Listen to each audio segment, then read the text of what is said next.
Hi, Stars fans. Welcome to another episode of the Mighty Melbourne Stars podcast. This is the review for the Brisbane Heat game. I'm joined by my co-host as always. Hey guys, Jacob here. Yeah, we'll be reviewing another tough loss last night against the Brisbane Heat, our first game at home. But we're also joined by another fan, Josh. So welcome in, Josh. Hope you're going well today. Yeah, Um, thank you. I am.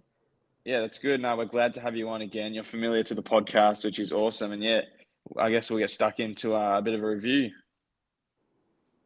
Yeah, so obviously we go down to the Brisbane Heat by 8 wickets. What was your positives and negatives taken away from last night?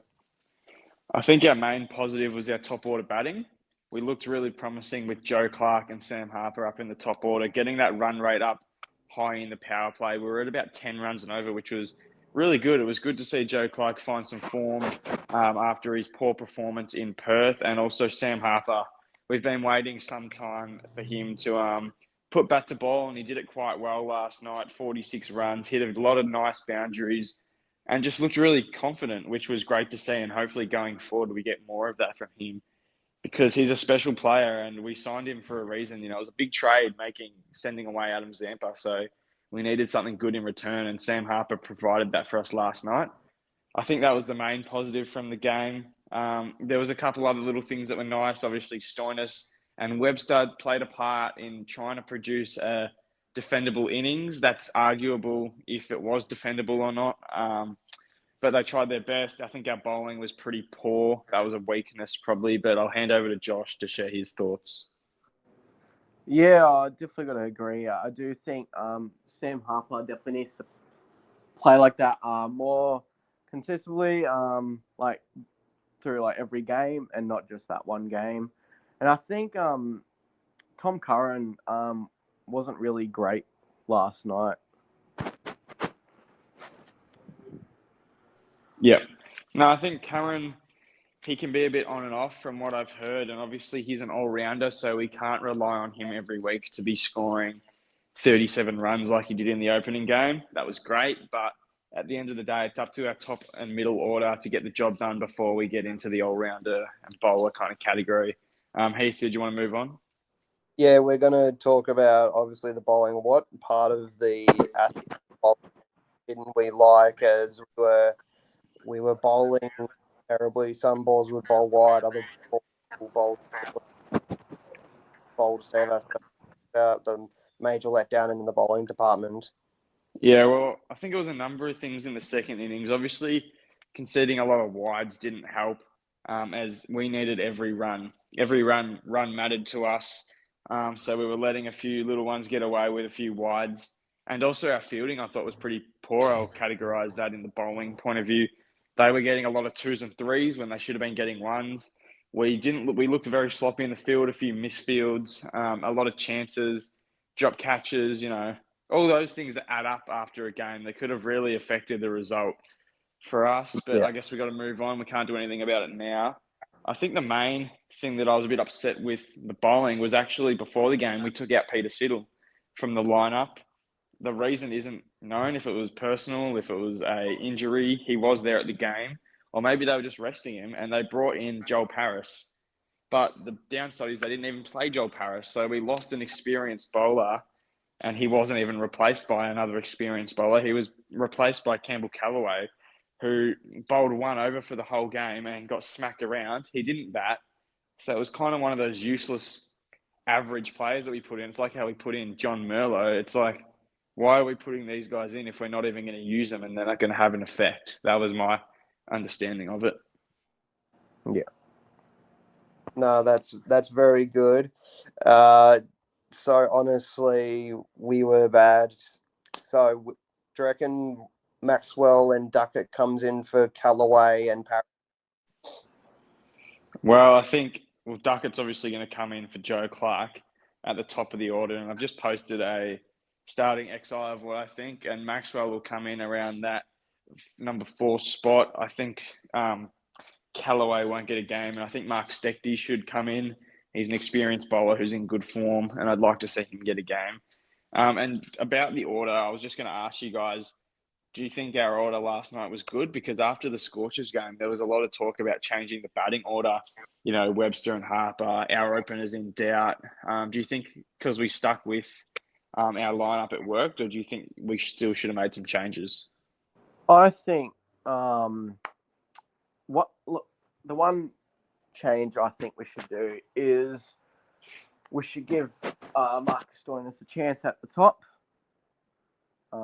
Start off with Marcus Stoinis and Ben Duckett. Third will come in at Sam Harper, and then fourth, Glenn Maxwell. Yeah, no, I like that. Heath, do you think there was any changes that needed to be made within the top order? Honestly, the top order was fine. Clark did well. Besides that, Rogers didn't. I reckon swap out Rogers and put in Ben Duckett. So it'd be Duckett and obviously Clark. If he would have come in, Duckett would have been second and Clark would have been opening, but we can't do anything about it. Obviously, I would have made one change, and I really wanted us to put Peter Siddle in, but they didn't do that, and we were just clearly exposed from an inexperienced bowling point of view. Yeah, no, I agree. I think Hamish McKenzie got smacked around a lot in Callaway. We were relying a lot on Adam Milne. We just have that background noise. Could you just mute your mic, please? Oh, there we go. I think the order was good. I think Rogers could possibly drop down to kind of a number 5 or number 6 spot, and we could look at moving Webster up the order or some other guys, you know, like Stoinis and Cartwright. I think Cartwright should open. My reason being he's a proven performer up at the top order. We've seen him open before and he's done well.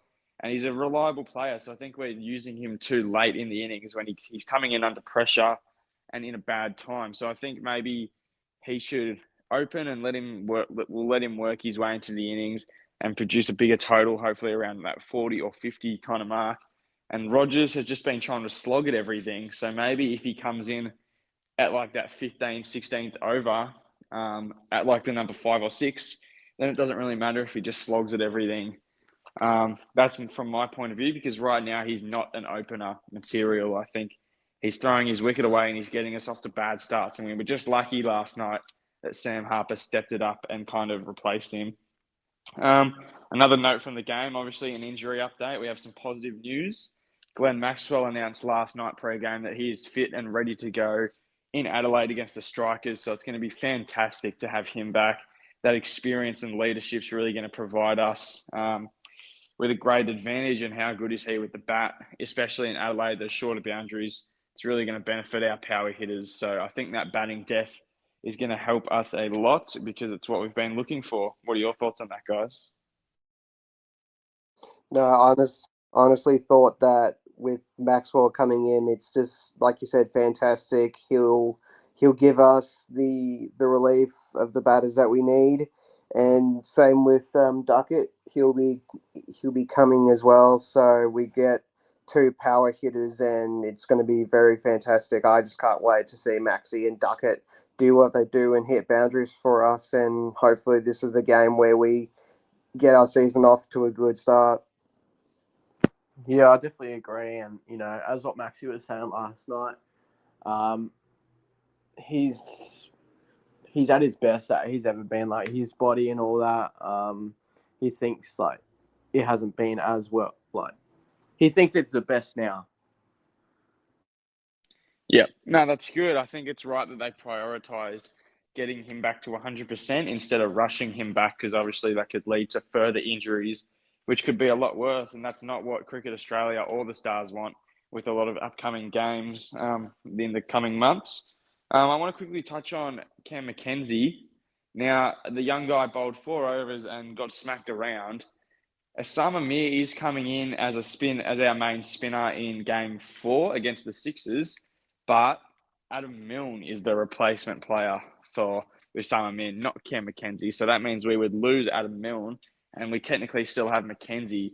Do you think we go with 2 spinners, or do you think we drop McKenzie and potentially add a pace bowler like, you know, Brody Couch, Mark Steckty, Joel Paris? What do you guys think?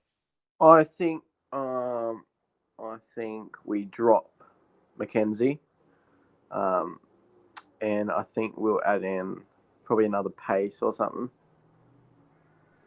What do you think, Keith? I tend to. I reckon this is going to sound weird, but I reckon we need a variety of pace and spin. You can't just have pace and then no spin to back it up, because what if our pace bowlers get off to a crap start and they're smacking around and we think, oh yeah, let's put on a spinner, but then we realize we don't have a spinner. So it'd be nice to mix it up, like with the spin. Like personally, I do like spin and pace, so a mixture would be good for me. Yeah, no, mixtures are definitely 100%, but I just think if we have Osama Mir and Glenn Maxwell playing, they're both spinners. So we probably don't need that third spinner in Cam Mackenzie, and we can probably strengthen our bowling attack with another pace bowler who's experienced, like those players I mentioned before. And we're going to move on. Peter Siddle, as we just mentioned, was listed out of the squad, and we thought, okay, maybe it's not so bad because we have Joel Paris replacing him, who's another pace bowler who's been playing well. He's got a nice left arm swing going, but they didn't play him. They ended up playing Campbell Callaway. Do you think Joel Parrish should have been played? 100%. I think it was, pretty bad that they chose Kellaway instead of Paris. Yep. No, he's just, well, I mean, we've already spoken on Callaway, so I won't get into too much detail, but he's just a bit inexperienced. And when we're playing the reigning premiers, I think it wasn't the right game to give him a shot. It was the end of the season and we had a lot of injuries. It's different, but if we have these players available, we should be choosing our best 11 players. We're going to move on, to the power surge I wanted to touch on. Do you think we took that at the right time? It was obviously very unlucky Stoinis going first bowl of the power surge. When do you guys think we should take the surge? Should we take it earlier when we have two batters in form, or are we waiting too late sometimes? I feel like so we took it around the 15 over mark, I'm pretty sure. I feel like we should take it around maybe the 12 over mark. Yeah. What do you think, Keith? Yeah, no, I totally agree with Josh. It's should have taken it a lot earlier, especially our batters were in form. And yeah, the 12 overs mark is definitely good because we can use the middle part of the overs for the power surge, and it'll just make us that bit better. But we just misjudged the power surge. We didn't use it at the right time, and that showed. We took too long to use it, and surprise, surprise, we didn't make that much of a total, and that brings pressure. And unfortunately, we didn't cope under that pressure. Yeah. So now we're going to move on to a new segment of the podcast that me and Heath introduced last episode. It's called the Podcast Hotline. It's where I post a story after the game and the fans share their thoughts. Very simple. I put a question box out there and they share their thoughts. We don't have too many, but we'll just read out a few. Sean says, slack in the field. Did that cost us the game, or do you think our fielding was all right, guys? I think he's a bit right there. I think there was a bit of slack in the field, and our fielders, there were some missed opportunities there. Yeah. No, there definitely was a few missed opportunities. We have a message from Harry saying talent is not the issue. It's just something that is preventing us from reaching our potential. What do you guys think about that one? I'm not too sure about that one. Neither am I. Heath, do you have anything to say about that one? That's a good statement. I'm going to say it's a bit of both, like potential and talent. We do have potential and we do have talent. Whether or not we choose to use the talent is a question that not even we can answer. I reckon it's just we just need to learn how to use that talent and give the good talented young kids exposure to cricket, which is what we need to do, because if we are to be a good team going forward or a title contending team, we need to give these young fellas a chance and see what they're made of. Yeah. We have one from Edward. Rogers is struggling for runs. Well, yeah, that one's pretty self-explanatory. I mean, Rogers has been struggling the past 2 games, and we've already spoken on his form and what we think we should do with him, so we won't get into that one too much. Another one, Stars will get their hope so, finals believe. Sorry, let me read that again. Stars will get their hope so, finals believe. Oh, I did read it right. That was not worded correctly by whoever sent that in. But what he's saying is we should still believe that we can make finals. We've dropped 2 losses now in a row, guys. We are sitting last on the ladder. What do you think? Are our finals hopes still well and truly alive? Definitely.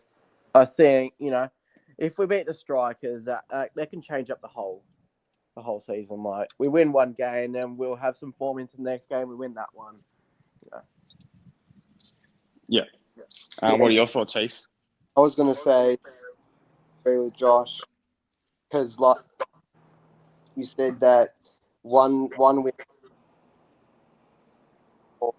last year, we had that patch where we were on a 4-game winning streak, and we went from last to about 5th in the space of like couple of days. So it's possible.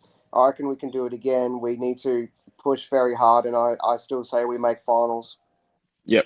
I have a message to all the Stars fans out there. The Big Bash is on, so I've been getting a lot of messages. Are our final hopes gone? We're done now. We've lost 2. We can't make finals. Let's give up. Guys, we lost the first 4 games last season, and then we went on a winning streak, and we were in the top 5. It's 5 out of 8 teams make the finals, so that's a lot. It's a good chance. So just because we've lost the first 2 against probably the top 2 teams does not mean we're out of the finals contention. Those games are very tough. We were missing our best players in Duckett and Maxi probably, and we're also missing another international. So we were down, a few people. Now, that doesn't mean that we shouldn't have been playing better. We did play bad in that first game, but there's a lot of positives to take out of the first 2 games, and we can definitely be back and better. But that wraps up the podcast hotline. Not too many questions today, but we'll move on. Heath, do you have anything you'd like to finish up on? I would just like to say thank you, Josh, and the fans who support us during live streams and everything. It's been a blast, and we love this podcast, and we will continue to make it better. And we're just gonna hopefully when we jump on the podcast in the Strikers review, we can actually talk about a win, and that's what I want to touch on. So with the recent history against the Strikers, we've won the past 3 against them, if I'm not mistaken. Yeah, that's correct. Guys, fancy our chances against the Strikers? Yeah, I think we have a good chance against the Strikers. We always seem to play well at Adelaide Oval, which is going to benefit us. Their short boundaries, like I mentioned, will favour our power hitters, and we just do well there. I don't know what it is, but our last 3 games, especially the last 2 at New Year's Eve, we've been able to perform in Adelaide. It's just good vibes there, so I'm hoping we can do the same tomorrow night. Yeah, I definitely agree with that. I think we'll top it off tomorrow night. And hopefully, we do bowl first. I think that'll be important for us. And definitely, in the last couple of games of the season, we've also got Scotty Boland coming back in, so that'll be really good. Yeah. I think what's going to happen from now on, if we lose the toss, we're pretty much guaranteed to be batting first because the teams know our weakness. The clubs are going to be looking and saying the Stars have the shittest record ever when batting first. So they're just going to send us into bat every time. So we have to be prepared for that. The only reason if we would bowl first is maybe if the wicket's really good for batting, the team who wins the toss might choose that. But yeah, if we win the toss, no doubt we should give bowling a shot first up. Yeah, no, completely. I reckon there's not anything more to talk about. I reckon we'd like to finish up. This been a great review, another episode of the Mighty Melbourne Stars podcast. I'd like to thank you to Jacob and Josh for coming on, and Jacob for helping me, and Josh for coming on, as we love to chat about all things Stars, and hopefully we can get our first win against the Strikers, which I fancy our chances very strongly. Yeah, definitely. Thanks for that, guys. It was really good. No, thank you for coming on, Josh. We appreciate you, like Heath said, and yeah, it's been fun reviewing the game against the Heat, and hopefully we can do a positive review on Saturday. See you guys then. See you later, guys. See. What you doing? You just wanna